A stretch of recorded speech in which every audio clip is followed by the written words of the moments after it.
Próximos padrões e aqui mais interessantes para a gente da odontologia. Músculo aqui do lado do rosto, músculo temporal. Temporal anterior, feixe anterior, parte anterior aqui, ele tende a irradiar para supraorbital, para dente, incisivos, tá?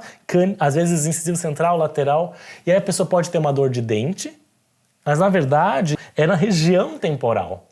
Então isso aqui, gente, isso aqui é ouro. Se você não sabe isso aqui, você está perdendo pacientes, você não está diagnosticando corretamente. Se você vê um paciente com dor no dente, não tem nada naquele dente, faz teste, não tem nada, tá rígido, não tem nada que explique qual é o próximo passo. Palpar temporal. Palpa temporal anterior, que pode ser uma contração, um ponto gatilho no temporal anterior que está indo para o dente.